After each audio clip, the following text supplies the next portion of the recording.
Buenos días, profesor Oscar Tardes. Cuando vea esto, voy a grabar un video para matemáticas financieras porque no tengo tiempo para hacer un Canva y bueno, creo que esto es más fácil. Matemáticas financieras. Ok, el primer punto, un crédito de vivienda. ¿Qué es un crédito de vivienda?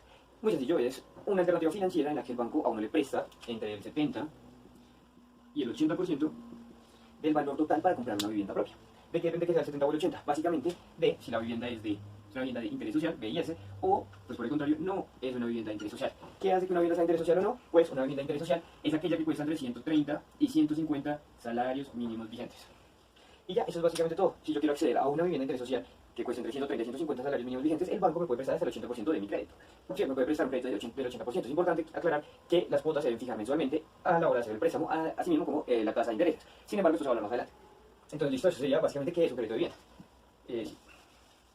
Además sabemos que en Colombia no es sencillo ahorrar totalmente el valor de una casa, es demasiado. Y también es importante aclarar que, como vemos, un banco no nos presta todo el valor para comprar una casa. Tenemos que ahorrar una cuota inicial. Esa cuota inicial pues, puede ser del 30 o del 20%, depende de qué queramos comprar. El segundo punto, y este es algo muy interesante porque no lo conocía, es el, a ver si se escribe así, el leasing habitacional.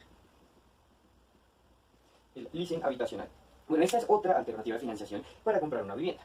Lo curioso de esto es que en esta podemos vivir en la vivienda primero de manera pagando la cuota mensual como un arriendo. Sí, podemos vivir en una casa de arriendo, pero si estamos bajo este programa, listo, entonces esta es una alternativa pues, bastante interesante para vivir en una casa por cierto tiempo, ir pagando el arriendo y en determinado momento decidir si comprarla. Como dato curioso, esas mensualidades no se llaman mensualidades como tal, ya que están bajo este programa, entonces se denominan cánones. Listo, cuando pagan el canon, significa pagan la mensualidad. Perfecto.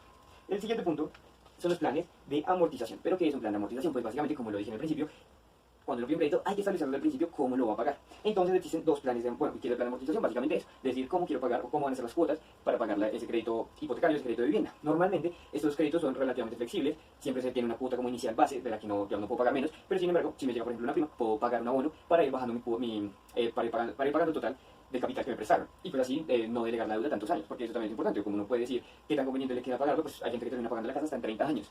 Lo cual, bueno, tiene sus ventajas, desventajas. Lo importante, este es el punto más importante, los planes de amortización. Entonces podemos pagar en pesos o en VR. Primero, ¿qué es un VR? Pues básicamente un VR es la unidad de valor real. ¿Qué significa esto? Bueno, esta es una alternativa un poco más o menos compleja de entender porque hay que tener en cuenta dos aspectos. En un VR se paga la mayor cantidad al inicio. ¿Qué significa esto? Que las primeras cuotas siempre son las más grandes. A diferencia aquí cuando pago en pesos. En esta las menores cuotas son al principio. Este es un punto muy importante, ya que cuando decido pagar en pesos, las cuotas van aumentando con el tiempo. Sin embargo, cuando decido pagar en VR, en unidad de valor real, las cuotas van decreciendo con el tiempo. Listo, en este decrece, por decirlo así, si fuera una función, y en esta crece. Bueno.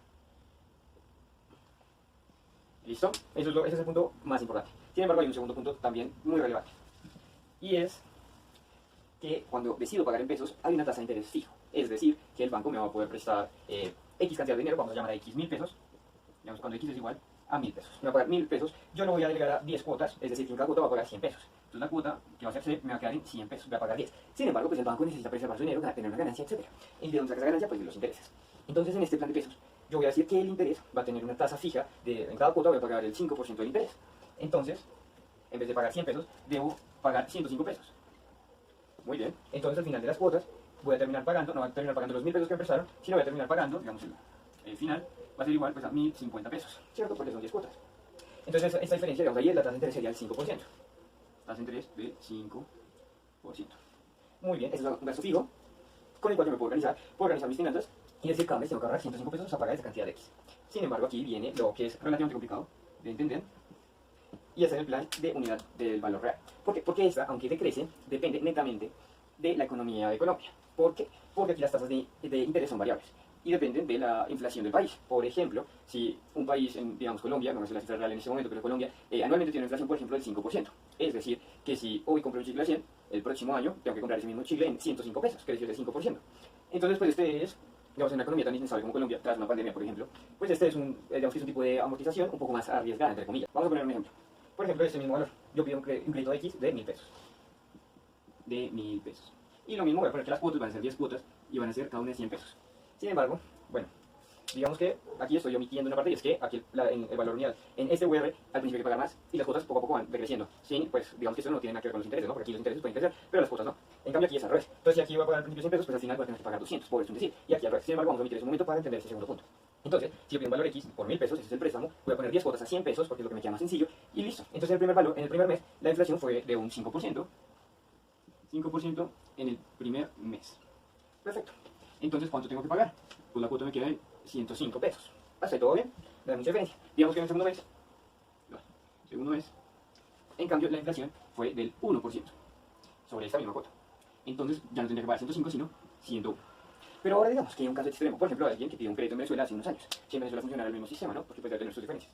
Pero bueno, o bueno, un país cualquiera que tenga una hiperinflación, una crisis de economía como la de Venezuela, donde la economía en un año, digamos que el siguiente mes, donde estamos en diciembre, entonces en enero vamos a pagar, cambia el mes, y la crisis económica estalla, hay una gran recesión, una gran depresión, y la economía general de la nación va a tener una inflación del 2500%.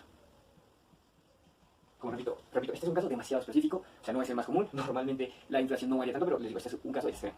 Entonces aquí ya no tendría que pagar esos 100 pesos, sino ahora tendría que pagar pues 2.500 pesos más. ¿Cuánto sería eso? Pues serían 2.600 pesos. ¿Por qué? Porque pues igual es sobre la cuota inicial. El 2.500% de 100 es 2.500 más la cuota inicial 100, pues sería 2.600 pesos. Entonces, ¿qué podemos concluir de esto?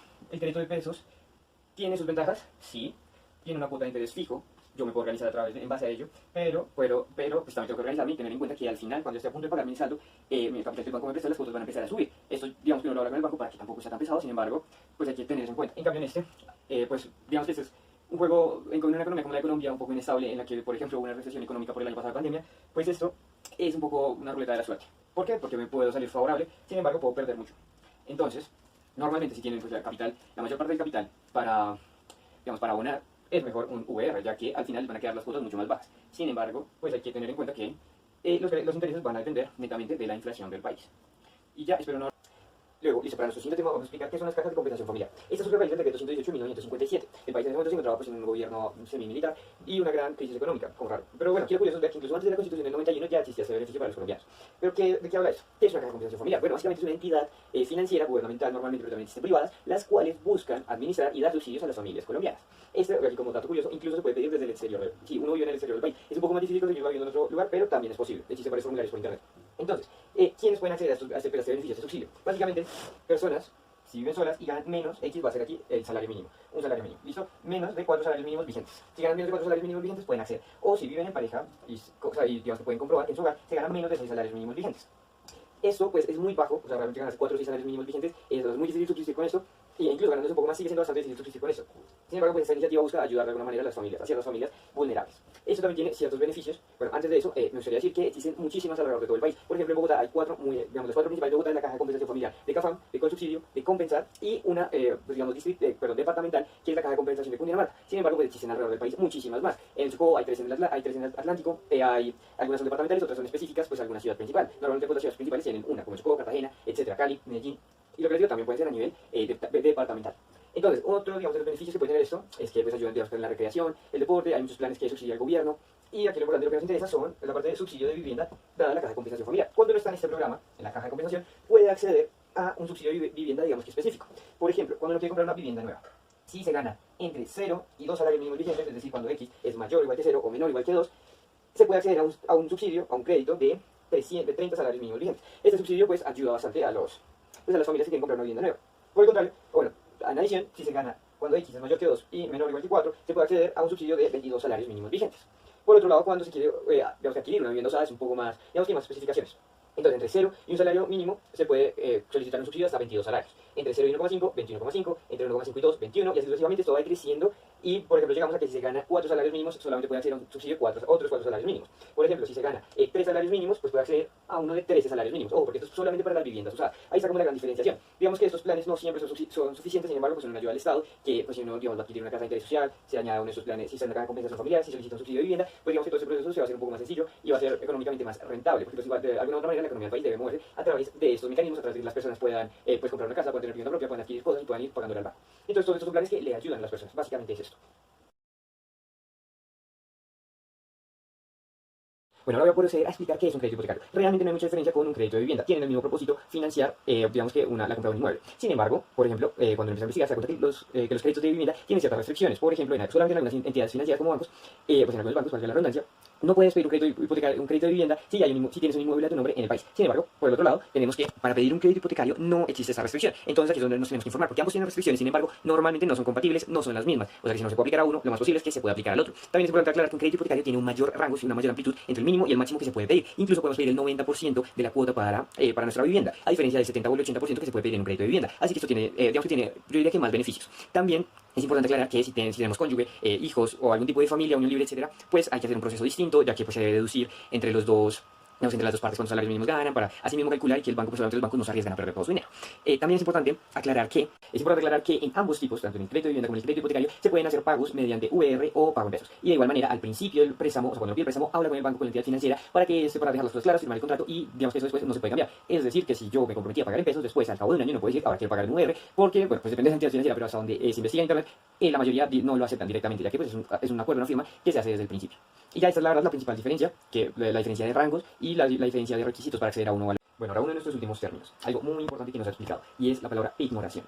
¿Qué viene de la palabra ignorar? ¿Qué es una ignoración? Básicamente, o sea, si nos vamos como la definición más rigurosa, es dejar en prenda algo. ¿Pero qué significa eso? Cuando uno pide un préstamo bancario, cualquier tipo, el banco necesita saber que se puede respaldar nuestra promesa. No tiene una promesa de pago, pero el banco, ¿cómo sabe que realmente la vamos a pagar? Pues cuando nos deja en prenda. Entonces aquí podemos dejar un inmueble, algo que esté a nuestro nombre, pues depende del tipo de préstamo que vamos a requerir, si es un crédito bancario, un crédito hipotecario, etcétera. Pero pues ahí depende de eso, depende de lo que nos pidan. En algunos casos también puede pedir, por ejemplo, un fiador o alguien que pueda respaldarlo en caso de que nosotros no tengamos nada a nuestro nombre. Algo que pues, probablemente es muy común, sobre todo en jóvenes, que pues, hombre, yo acabo de terminar, por ejemplo, la universidad, me quiero independizar algo, pero no, pues no tengo nada. Entonces, ¿qué hago? Pues digo, como hey, papá, mamá, por favor, ayúdenos a un fiador. En caso de que yo no lo pueda pagar, pues el banco sí les va a pagar algo, pero pues es su culpa por haber firmado. Bueno, es básicamente esto. También se puede, o sea, por lo que vi, no necesariamente es un inmueble, si, digamos, nuestro salario es relativamente bueno, o sea, si nosotros tenemos un salario, yo que sé, 5 salarios mínimos, el banco puede embargar directamente los salarios mínimos. De ahí viene la palabra. Yo dejo algo en prenda, la ignoración, para que el banco en dado caso lo embargue o lo tome como una promesa, como un seguro, porque los bancos nunca pierden, es importante tener eso en cuenta.